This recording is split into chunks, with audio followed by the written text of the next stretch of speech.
Now, back to Tutok Tulfo dito sa TV5.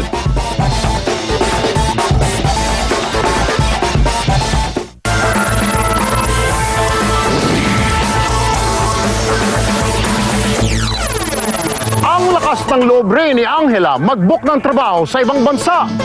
Big time kung maningil. Bangketa lang pala ang mararating. Ang kanyang panluloko may connecting flight pa Iloilo. Ang shortcut nyo pa Canada, sa kulungan na ang landing.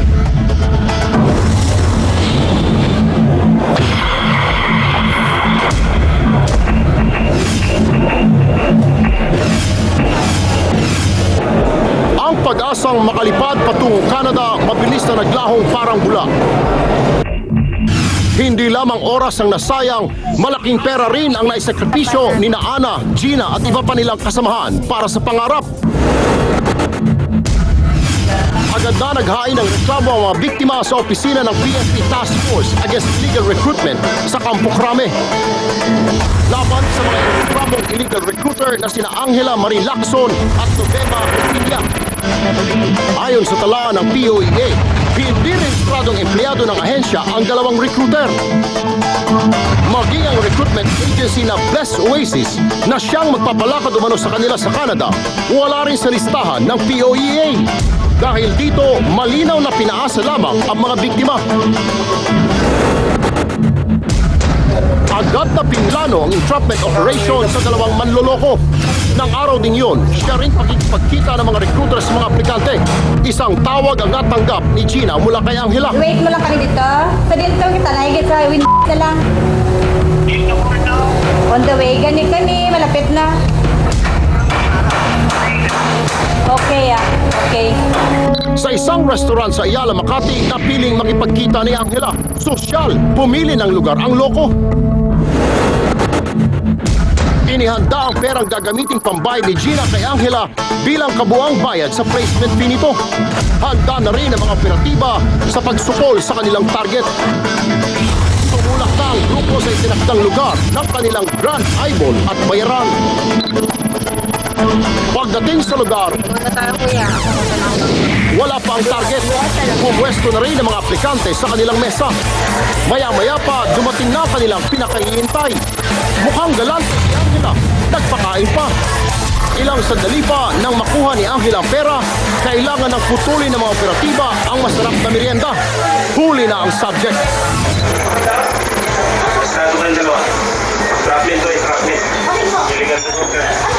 Hindi na maipinta ang mukha ni Angela sa sobrang gulat. Ang kanyang katandem na si Novema Opinia parating na sa Ninoy Aquino International Airport Terminal 3. Kasama pa ang dalawang bibiktimahin mula sa probinsya ng Iloilo. Agad na mataan ng mga operatiba ang subject. Ang inaakalang mainit na pagsalubong, huli na at hindi na nakapalag si Novema. Agad na isinama ang mga suspects sa Campo Crame para imbestigahan. Si Novema, huli na nga, denied to death pa. Kayo ba ay inautorisa ng POA para mag-recruit? Ayun lang, ang ano ka namin, kasi yung plano nga na sa 15 na yan, para aprobahan kami ng POA. Agency, ang agency nyo naman. Yung 12 ang recommended, 12 na agency. Ano pa kami ng agency, nag-apply kasi recommendation ng agency yun po. Yung agency lang ang group kuminda niyan, yung pangalan niya, yung ano pa, yung approve doon ng POA is 12 to 15 po. Balik ko naman ang mga paliwanag. Wala pa silang authority noon. Hindi pa sila pwede mag-conduct ng recruitment hanggat hindi pa sila na-issuehan ng lisensya ng POA. So, kahit pa sila ay merong pending application for issuance of license, they are not authorized to conduct recruitment. Kapag hindi rehistrado sa POA yan, illegal recruitment yan. Hindi sila pwedeng mag-conduct ng recruitment. Pagdating sa presinto, wala nang mukhang maiharap ang dalawang sospek. Ngunit ang amin ng usisain sa mga paratang sa kanila, nagawa pang magsisiyan ng dalawa sa mga kalokohan nila. Sabi mo, ayun lang, ako gusto ko matulungan, magpadala ako ng pera, hinihirap naman yan nila. Wala nga, hindi naman ang pera. Oo, saan na yung interview nila? Hindi ko magkikita ko kahit at yung decision ko mag-gawin. Oo, gusto ko ang ginawa ang kasi kausapin na kung totoo nga aalis sila. Paalisin natin sa anak. Paalisin sila. At nang tanungin ang perang naibayad sa kanila, ipinasa naman sa ibang pangalan ang sisi. Nasaan na po yung mga yung mga pera na binigay po nila? Ayun na nga, ko. Kasi di ba tayo yung technician? Kaya nilian sa embassy. Tsaka sila yung Ma'am Smith. Embassy po sa Doon. Ay sos! Inilam namin muli sa Embahada ng Canada dito sa ating bansa kung empleyado nila ang mga pangalang nabanggit nila Novema at Angela. Ang resulta, negatibo. Noon lamang nakarang Disyembre nagsimula ang pag-recruit nila Angela at Novema. Pero apat agad ang kaso ng estafa ang nakasampa laban sa kanila sa CIDG Task Force Against Illegal Recruitment. Mahigit kalahating milyon na ang nakokolekta nila sa pagpapalipad hangin sa iba't ibang aplikante. Pero kung totoo talaga na maano sila, anuhin mo sila, ilasin sila. Tapos kung ano ang license na doon na sa POEA na yung pinaprocess, makita yun. Bakit talaga kayo magkita pang bukas? Ay, yung orientation nila. Ganito nangyari. I-ano natin doon sa kay Miss Smith or para maligal lang natin. Anumang paliwanag ng dalawa, ang batas na ang huhusga sa kanilang panggugoyo.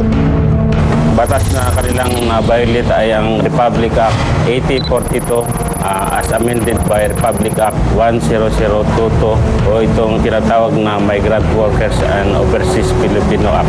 Ayon sa pinakahuling tala ng POEA, taon-taon, tumataas ang bilang ng nabibiktima ng illegal recruitment.